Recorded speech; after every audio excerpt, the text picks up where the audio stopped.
대한 건 했는데 이제는 음양을 이용한 오행 얘기가 나옵니다. 수, 화, 목, 금, 토. 사실은 이제 8개 속에는 수, 화는 들어있지요. 그리고 곤도 있어 토도 들어있는데 수, 화, 목, 금, 나무하고 쇠에 대한 얘기는 없습니다. 근데 실제로 이제 논의를 전개하다 보면 내께나 액계, 효 설명할 때 오행 얘기가 많이 들어 있습니다.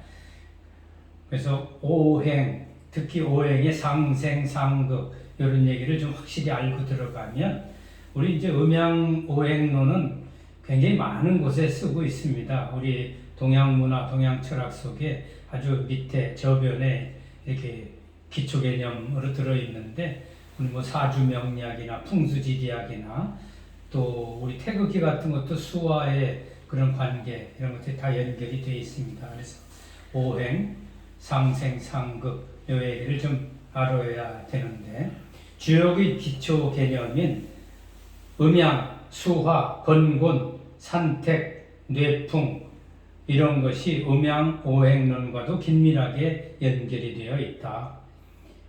물론 이제 사람들 중에는 주역에는 뭐 복희 씨가 4, 5천년 전에 그린 거고 음양 오행론은 서경책에 나오지 않냐 그렇게 하면서 이거 뭐 주역을 음양오행으로 설명하는 것은 뭐 문제가 있다 그렇게 얘기하지만 사실은 주역 책도 세팅된 게 서경하고 비슷한 한나라 초기 시대 세팅된 거기 때문에 같이 연결해서 보면 좋습니다. 근데 서경의 홍범구주의 편에 오행에 대한 얘기가 처음 나옵니다. 그 얘기가 이제 그 박스 속에 오행은 1월 순이 윤하요 2월 환이 염상이요 3월 목인이 곡직이요 4월 금인이 종혁이요 5월 토니 원가색이라 이런 문장이 있습니다. 오행은 다섯도 단일행자 오행 다섯 가지 물질이 움직이는 것은 1월 순이 윤하여 첫 번째 가로대 물수 물이니 윤하 족족이 적실윤 아래야 적셔서 아래하는 거 이게 물의 성질입니다. 물은 아래로 내려갑니다. 적시면서 이 적신다는 개념도 굉장히 중요한데 물은 들어가지 못하는 곳이 없어요. 아무리 시멘트 철골로 해놔도 밑바닥에 물이 맺히는데 그 물이 이제 수증기 타고 밑에 맺히기도 하고 거의 모든 땅은 물이 스며들어갑니다. 그래서 물의 성질은 모르는 것이 없다. 안 가는 곳이 없다. 그래서 물의 성질은 지혜롭다라는 것을 연결해요. 그래서 촉촉히 모든 것 파고 들어가 다 알고 그 대신 물의 성질은 아래쪽으로 간다. 2월 환희 염상이요 불꽃염 의상자 두 번째는 가로되 불이니 불꽃이 위로 올라가고 3월 목이니 곡직이요 세 번째는 가로되 나무는 굽을고 고들지 구불하고 곧게 가고 이런 성질이 나무에 있다. 그러니까 위로 올라가고 이러는데 굽고 곧고 이렇다. 4월 금인이 종혁이요 네 번째는 가로되 금인이 세부치 금인이 쫓을 종 바꾸려 자 쫓아서 바꾼다. 이 칼, 금 이런 것은 날카롭고 뭐해서 온갖 걸 바꾸고 막 이랬는데 작용하고 5월 토니 원 가색이 이해원 심을까 거들색 토는 여기다 뭐를 심고 가꾸고 하는 그런 성질이 있다. 그래서 이 오행은 자연계를 구성하는 5가지 구성 물질로서 물수, 불화, 나무목, 쇠금, 흑토, 수와 목금토 이 5가지 물질을 얘기합니다. 앞에 8개에서는 8가지 이 하늘과 땅, 우주, 인생사에서 중요한 거 8가지를 들어가지고 베이스로 기초 개념으로 썼는데 음양오행론에서는 이 오행 5가지 물질을 토대로 합니다. 이 5개의 구성 물질이 활동하고 변화하면서 자연계를 구성하고 아울러 그 속에 살아가는 인간사까지도 영향을 미친다라고 보는 거죠. 근데 이 오행이라는 것은 다섯 가지 물질이 형이하학적인 형체가 있는 물건이라면 이것이 인간사로 연결해서 형이상학적인 그런 이제 의미, 이치까지도 연결이 된다.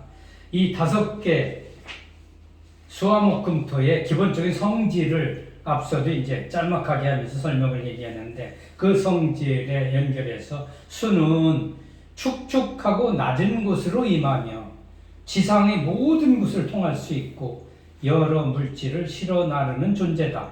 이 땅에 있는 모든 것은 이 물이 움직입니다. 그래서 물이 있어야 뭐 화학 성분이나 뭐 물질 뭐 이런 것도 이리저리 움직이죠.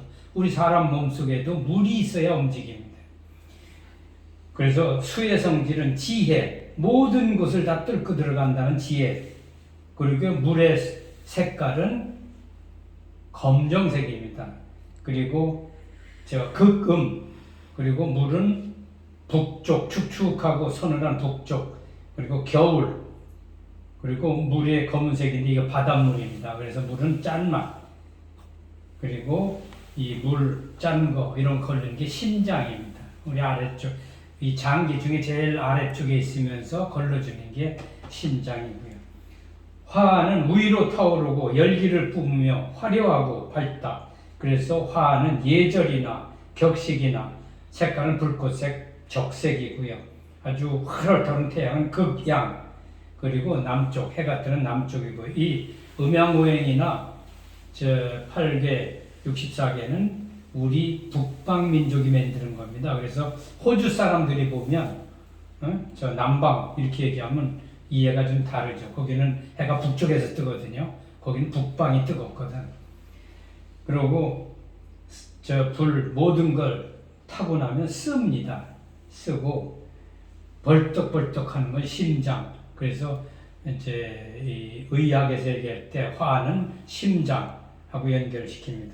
목은 싹을 틔우고 자라며 온화하고 어질다. 그래서 목의 성질을 가진 사람은 교육자라든지 어머니 같은 성질들이 많이 있죠.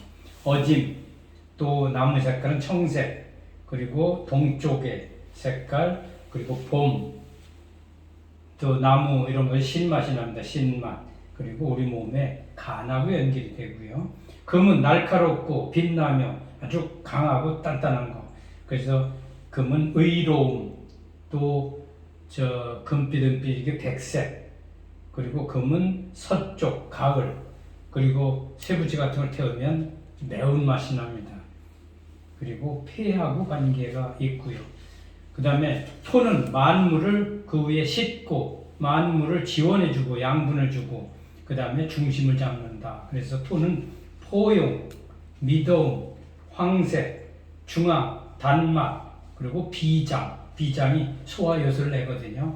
그렇게 연결이 됐습니다. 그래서 책에 이 오행의 대비표 많이 나옵니다. 음양오행 내. 이 정도는 그냥 자주 보셔가지고 익혀 두셔야 되는데 거기 보면 이제 목화토 금수, 원래 생수는 수화목금토 이렇게 1, 2, 3, 4, 5 생기는데 그냥 목화토 금수, 이게 상생의 개념으로 얘기할 때 목화토 금수, 이게 상생입니다.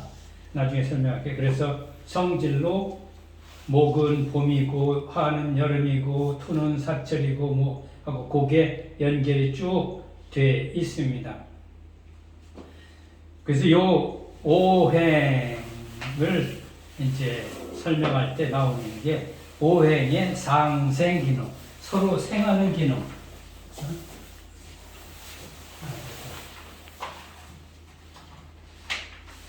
우리 상자가 잘못 써있네. 서로 상자인데 그 교재 속에 상생으로 바꿔주십시오. 서로 상자 상생이고요.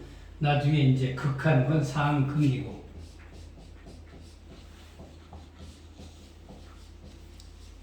상생 상극으로 되어 있습니다. 그래서 요거가 상생의 원리는 이제 여기 하도라는 그림에서 나왔는데 이 하도의 그림을 보면 그림 속에 숫자 표시가 이렇게 1, 2, 3, 4, 5 이렇게 돼 있어요. 이렇게 요 그림이 바둑돌 돼 있는 그림을 보십시오. 그림을 보면 일이 생수인 일이 하얀 동그라미 하나 있죠. 그리고 2는 생수인데 음수인 2가 위에 있고요. 그 다음에 3이 이쪽에 있고 4가 이쪽에 있고 5는 중앙에 있습니다. 그래서 이걸 놓고 5를 놓고서 3을 더하면 7이 되고 5를 놓고 1을 더하면 6이 되고 5를 놓고 3을 더하면 8이 되고 5를 놓고 4를 더하면 9가 되고 5를 놓고 5를 더하면 10이 되고 요게 연결이 됩니다. 그래서 그 숫자대로 생기는 건 수, 화, 목, 금, 토로 생기는데 지금 관계를 가만히 보니까 여기도 1이 양수고 2가 음수고 3이 양수고 4가 음수고 5가 양수인데 그 5를 놓고서 5에다가 양수인 1을 더하니까 음수인 6이 나오고 음수 중에 가장 강한 숫자가 6이라고 했죠. 그 다음에 음수인 2에다가 5를 더하니까 양수인 7이 나오고 양수인 5에다가 3을 더하니까 음수인 8이 나오고 양수인 5에다가 음수인 4를 더하니까 9가 나왔습니다. 9는 양기 중에 가장 강한 양인데 색은 반짝반짝 나는 태양도 달도 다 태양이 이 가장 강한 양으로 나오고요. 그래서 여기도 보면 물의 성질이 있지만 가까이서 보면 맑은 양인데 멀리서 보면 아주 깜깜한 흑색으로. 그래서 물 속에도 음양, 그 다음에 불 속에도 가까이 보면 음수로 껌껌한데 멀리서 보면 밝습니다. 그리고 화도 음양의 조화가 있고 그 다음에 목도 보면 가까이서 보면 나무가 밝은데 동양화 보려면 동양화 먼 산 다 새카맣게 그립니다. 여기도 음양 조화가 있고 금붙이 여기 사는 저녁이라 껌껌한데 갑자기 토가 붙으니까 밝은 양으로 돼서 모든 기운에 음양이 겹쳐져 있다라는 거고 그 다음에 토는 그 자체로 또 하니 5에 5를 하니까 열이 돼서 50 이렇게 되는데 요 하도를 가만히 보니까 서로상 생활생으로 이렇게 수에서 목으로 가면 나무가 풀이 크려면 물이 있어야 되니까 수생목이고요. 그 다음에 불이 나려면 나무를 집어넣으면 불이 납니다. 목생화가 돼버리고 또 모든 것이 불타버리면 토가 돼요. 화생토고 땅속에서 쇠붙이가 나니까 토생금입니다. 그리고 모든 약수나 물은 바위에 엉겨서 바위에 고여서 생깁니다. 금생수. 그래서 하도는 상생의 논리를 얘기해 준다. 그래서 그 책에 나오는 것처럼 물이 나무를 자라게 한다. 수생목.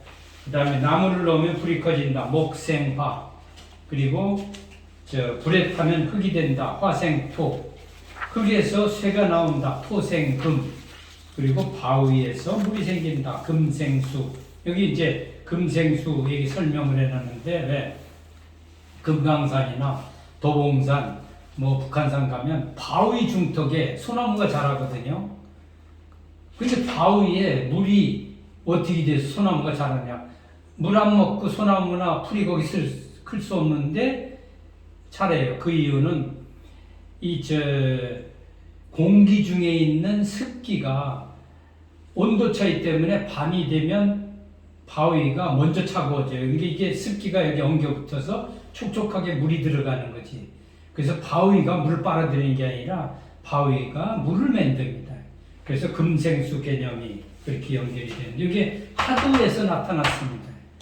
그 다음에 이 낙서라는 게 있는데 낙서는 가운데 오를 두고 여기도 토에 하도에도 가운데 오가 있는데 낙서에도 오가 돼서 여러분들 요 배열된 거 왜 숫자 넣기 많이 하잖아요. 가운데 오를 놓고 어디를 가도 15입니다. 어디를 가도 주고 이렇게 15, 이렇게 15, 이렇게 15 다 15가 되는 게 이게 낙서의 원리인데 여기는 묘하게 상극의 원리를 표시해주고 있다. 그래서 1357 얘기하는데 여기 아까 하도가 상생 개념으로 이게 전부 생입니다. 수생목, 목생화, 화생토, 토생금, 금생수 이렇게 돼 있는데 여기서는 한 단계씩 건너뛰면 수생목, 목생화인데 이 수가 불을 끕니다. 이게 극입니다. 이길 극자. 그래서 극으로 돼서 요거는 할아버지가 아들 낳고 손자를 낳았는데 이 할아버지가 손자는 또 제열합니다. 그래서 이 상생상극의 늘 뭐가 우리 태극기 같은 경우 왜 이렇게 햇살이 올라가서 끝없이 다 뜨거운 열이 되고 물이 내려와서 그냥 바다가 되는 걸 막잖아요. 그런 것처럼 끝까지 가지 못하게 하는 게 주역의 논리. 그래 주역의 궁극변 변적통 뭐가 그래 갈 때까지 가봐라. 그러면 그냥 망가지는 게 아니라 터난다는 얘기지. 그런 개념이 여기 들어있는데 여기 그게 상극이 생생생가는 게 아니라 생생의 극이 가버리고 이건 극입니다. 그리고 화생토 이렇게 되는데 목은 목생화 화생토인데 목극토 그 다음에 토극수 수극화 화극금 이 관계가 이루어져서 상생상극의 요 그림이 그 속에 나와 있습니다. 그게 우리 이제 19쪽에 나와 있는 상생상극의 논리 요것도 머릿속에 딱 넣어두시면 이제 두고두고 써먹습니다. 이 상극의 논리를 보면 물이 불을 이긴다. 수극화 이건 알죠. 불 끄는 게 물이니까. 뒤에 불은 새를 녹인다. 화극금, 금붙이 이런 거 뭡니까 조작하고 뭐 할 때는 전부 불로 합니다.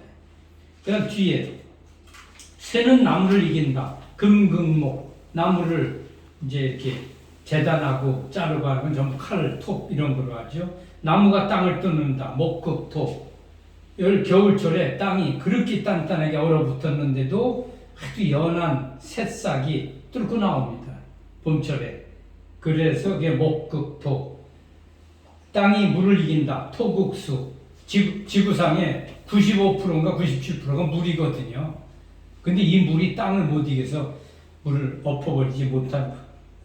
그래서 이 오행의 상생, 상극 논리를 좀 잘 알아두시고 그 19쪽에 나오는 요 그림표 수생목, 목생화, 화생토, 토생금, 금생수 그리고 하나씩 건너서 수극화, 화극금, 금극목, 목극토, 토극수 요 관계를 좀 알아두시면 뭐가 생생생생 이렇게 가지 않는다. 생생가는 걸 극해고 생생하는 걸 극하고 그런 관계로 된다. 그 다음에 20쪽에 가면 이 간지라는 게 있습니다. 요새 토정비결 보시는 분들 있는지 모르지만 우리 이제 60갑자 이런 거 얘기할 때 간지 얘기하는 요것도 오행으로 배분을 합니다. 그래서 10간 12지 얘기 사주명리학에서 10간 12지 얘기하는데 10간 10개의 줄기간 간자는 천간이라고 하고요. 12지 가닥지는 땅, 지감 이렇게 얘기하는데 위에 천간은 갑을병정 무기 경신임계에서 10개고요. 밑에 지간 12지는 자축인묘 진사오미 신유술해 이렇게 되는 12개입니다. 그래서 이 갑자 을축 병인 정묘하면서 이렇게 가는데 이 갑자년이 서기 4년입니다. 그래서 갑이 들어가는 해에는 다 4년째 작년이 갑진년이라 갑이 들어가 있고요. 올해는 을사년이 되죠. 을사. 그래서 5년 하면 우리 을사주행면 게 1905년인데 이게 2025년도 을사가 됐습니다. 그리고 갑을병정 무기 그 자체를 보면 이제 갑을이라는 게 갑자가 글자가 이렇게 왜 씨앗이 쭉 나올 때 위에 저 흙이 이렇게 맺혀 있는, 콩싹 나올 때 맺혀 있는 그런 모습이 갑입니다. 그리고 을자는 거기에 조금 뻗팅겨서 이렇게 자라난 거, 지렁이처럼 자라난 게 을자고요. 그런 식으로 이제 갑을 병정 무기할 때 병정하면 병자도 불꽃이 이렇게 딱 든 것처럼 정자도 오뚝 쓴 거. 그래서 병정이 그 남쪽을 뜻하고 이렇게 합니다. 그리고 임해 이런 것도 임이 이제 임시나 음어에서 응어리지는 저 이렇게 알이 되는 그런 형태로 들어가는 게 그 끝이고요. 밑에 자축인묘는 자자가 아들 자자고 씨앗자 자자고 이것도 땅을 뚫고 살짝 나오는 그런 모습이 글자 자자입니다. 축자도 조금 이렇게 솟구쳐서 솟아오르고 이런 의미. 그래서 이 한자가 뜻 글자이기 때문에 여러분들 주역 이해하고 뭐 할 때도 그 한자 자체를 보라. 번역한 한글이나 번역한 영어를 보시지 말고 한자 자체를 보면 그냥 이해가 되는 것들이 많습니다. 그래서 그거를 밑에 표에 보면 간지와 음양무행을 나눠 놨습니다. 그것도 이제 나중에 사주명리학이나 또 우리 그 풍수지리 같은 데 보면 쓰는데 이 저 목화토 금수 오행을 중심으로 놓고 이게 목화토 금수, 목화토 금수인데 이게 목이 동쪽이죠. 화가 남쪽이고 금이 서쪽이고 수가 북쪽이고 토가 중앙입니다. 그래서 목화토 금수를 놓고서 여기도 설명이 갑을을 목에다 동쪽에다가 시작에다가 설명하고요. 그 다음에 병정이 한납, 정오, 불화 여기다 해놓고 그 다음에 무기는 중앙, 그 다음에 경신이 금의 서쪽, 임계가 북쪽 이렇게 배정을 했습니다. 그리고 지지, 12지지는 자축인묘할 때 자가 씨앗이고 시작을 북쪽에다 두습니다. 자, 그 다음에 축을 중앙으로 놓고 자축, 그 다음에 인묘가 동쪽입니다. 인묘. 그래서 인시, 묘시 이렇게 새벽입니다. 인묘.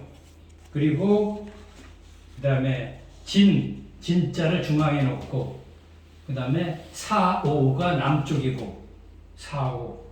그 다음에 미가 중앙으로 들어가면 신유를 저녁 가을을 놓고 그 다음에 술이 중앙으로 들어가고 해가 수로 해서 북쪽으로 연결합니다. 그래서 요게 10간 12지를 목화토 금수 오행으로 연결해서 활용하고요. 그 다음에 21쪽 끝에 보면 12벽괴, 소식괴, 줄어들 소, 불어날 식, 소식괴라는 걸 가지고 괴를 통해서 추나추노 12월을 표시를 하고 있습니다. 그래서 밑에 보면 동짓달을 복괴로 놓고 11월, 우리 동지가 음력 11월이거든요.